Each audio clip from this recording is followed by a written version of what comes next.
On a Tuesday, Max Kellerman is off today. Kendrick Perkins is with us. Great to have you, Kendrick. Of course, Stephen A. Smith, and I'm Molly Karam Rose. Gentlemen, we begin on a serious note, the events that took place in Minnesota, and that's where we will start. So the Twins, Timberwolves, and Wild all postponed games on Monday following the police shooting of 20-year-old Dante Wright, who was killed during a traffic stop in the Minneapolis suburb of Brooklyn Center Sunday night. While attempting to arrest Wright on an outstanding warrant, a struggle ensued, and police say an officer intending to fire a stun gun accidentally fired a handgun instead. Wright's death has led to 2 nights of protests, with officers in riot gear clashing with demonstrators. Yesterday, the Twins decided to cancel their afternoon game with the Red Sox after consulting with Major League Baseball.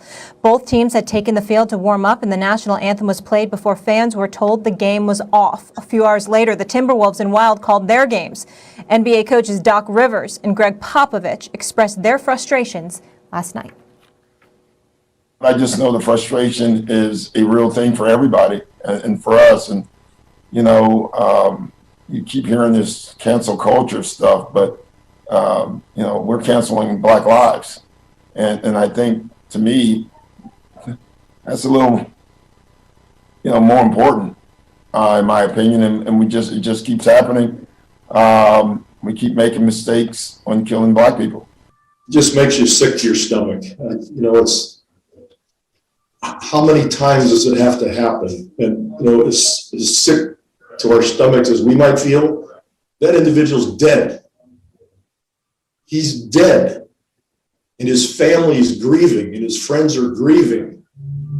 And we just keep moving on as if nothing's happening.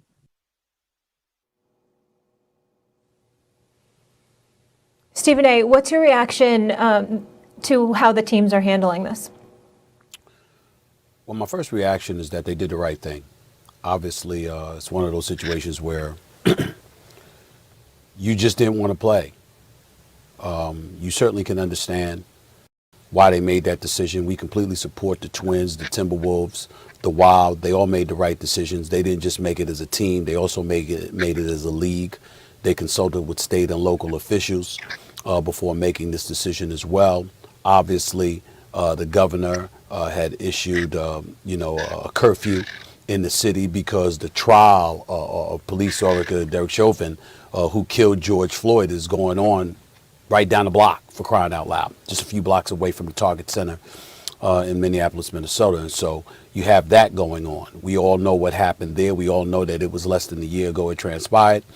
And we certainly appreciate the leagues taking the position that they took, because there was no other position to take. When something this heinous happens, you definitely want to take a stand, and you want to make sure that you prioritize certain things over games being played. And this was one of those moments that clearly called for that. Having said all of that, let me say this. I don't speak everybody, Black folks are not one monolithic group. And just because one Black person feels that way, or a litany of Black folks feel a way, doesn't mean every Black person feels this way. But I am pretty sure that when I say what I'm about to say, I can't imagine there's a Black person alive in the United States of America who would disagree with what I'm about to say. Here we are, we find ourselves in a situation where, because of a traffic stop, some tail light hanging from the mirror, or, an expired license, or whatever the case may be, we see a 20-year-old Black man dead. I would remind everybody that a non-Black person shot and killed 10 people in Colorado. They were arrested. An individual by the name of Dylan Roof, who happens to be white, walked into a church in South Carolina and killed 9 people while they were in church praying. There was a manhunt for him. He was arrested. He was not shot. And on top of it all, they stopped him at Burger King, if I remember correctly, because he was hungry as they were returning him to the precinct. We've seen this kind of situations before.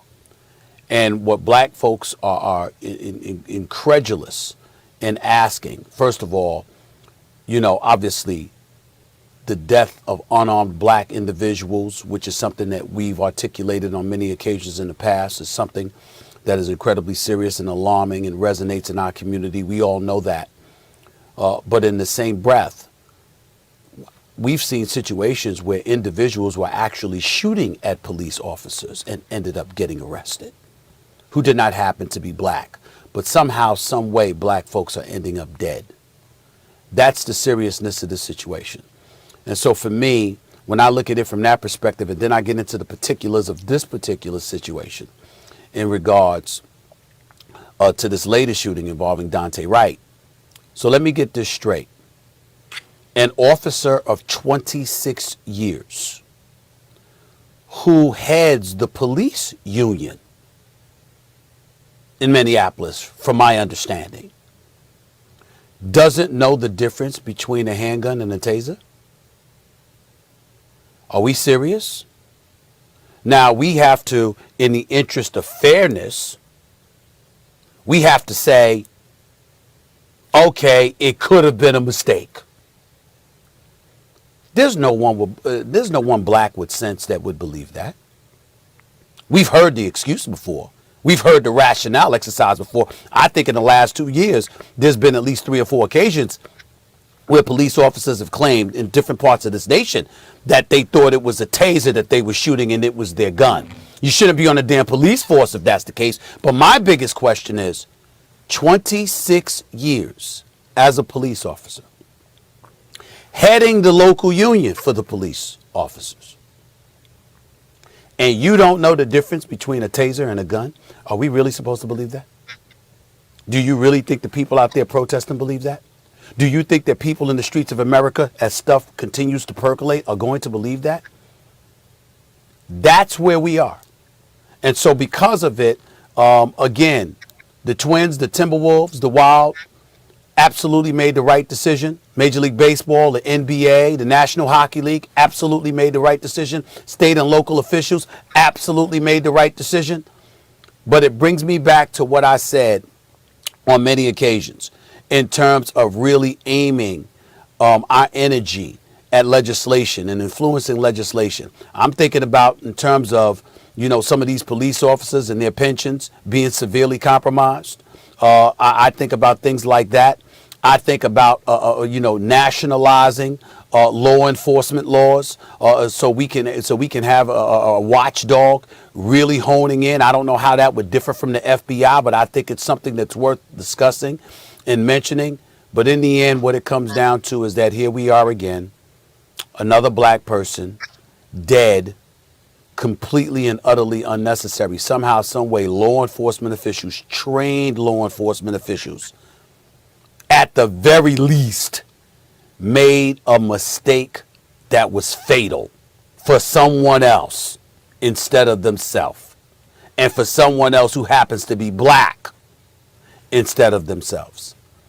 And that in and of itself is a crime that needs to be addressed, quite honestly.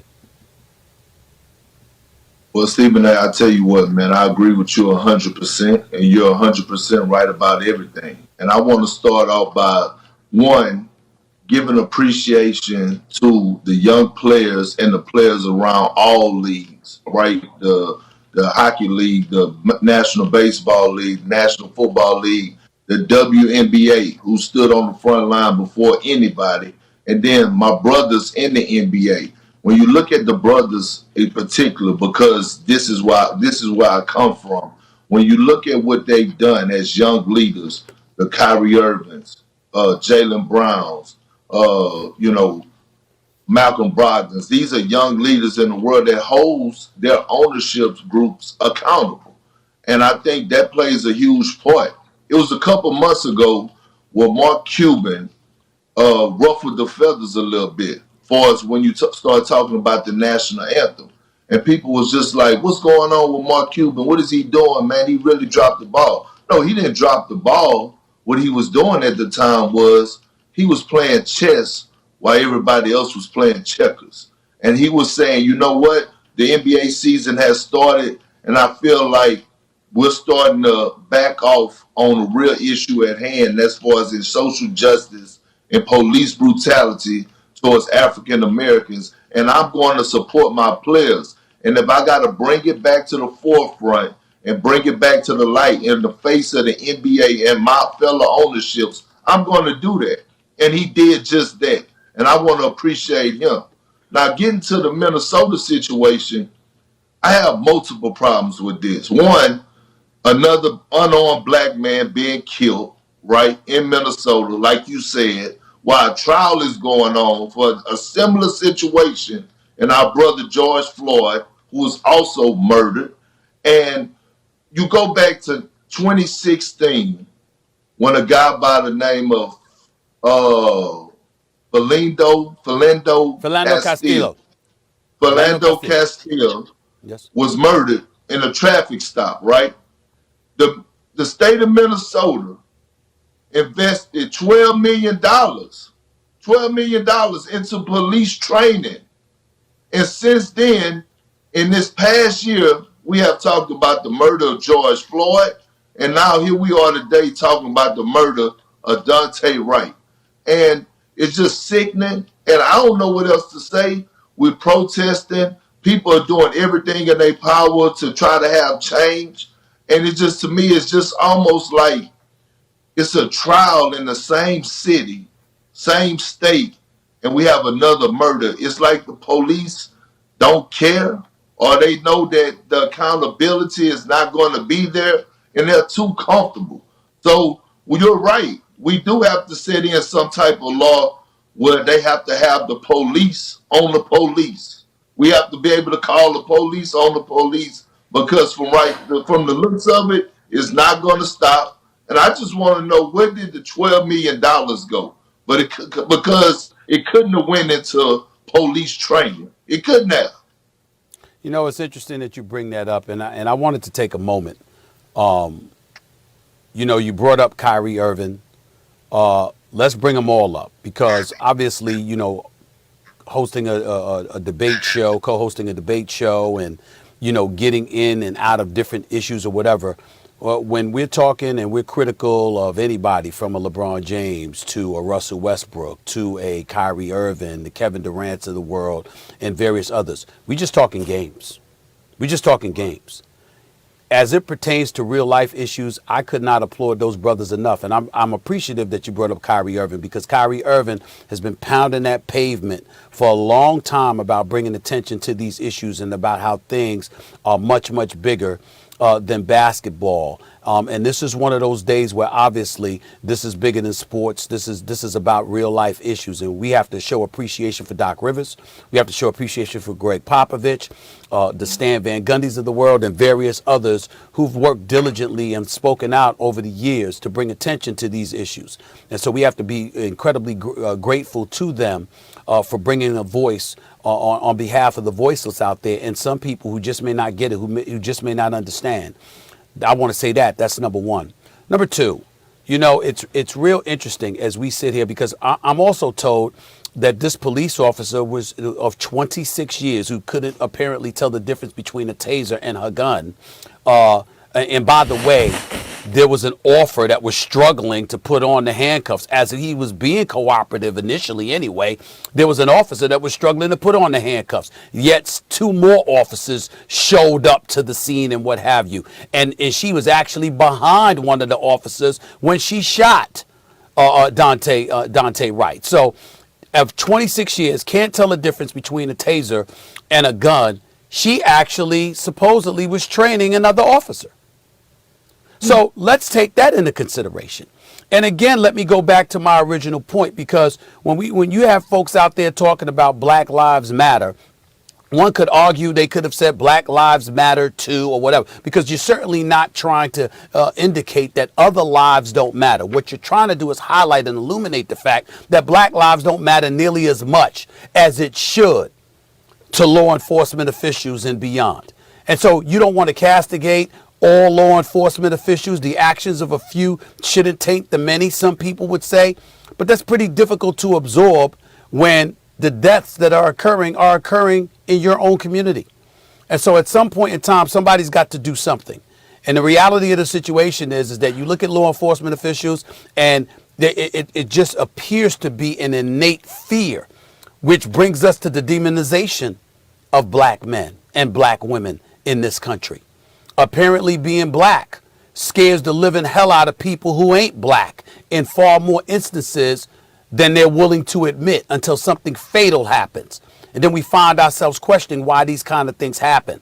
And so again, we've got to pay attention to it all, not just law enforcement officers, but legislation. And we also have to pay attention to how black folks are projected and demonized in this nation, because apparently it's having a detrimental effect on us, because it's affecting other people and how they look at us and how they think about us and ultimately how they react towards us. We need to pay attention to it. Yeah, I'll wrap this up again by saying the facts. He's 20 years old, a father, unarmed, killed by police, left on the street. It's inhumane, it's entirely preventable, and there needs to be accountability. And as somebody who's not black, and many of the people that I love are black, I promise you, if I was in Minnesota right now, I would be out there protesting. It's absolutely unacceptable, egregious, and continues to happen. And we're talking for 400 years, and nothing is changing.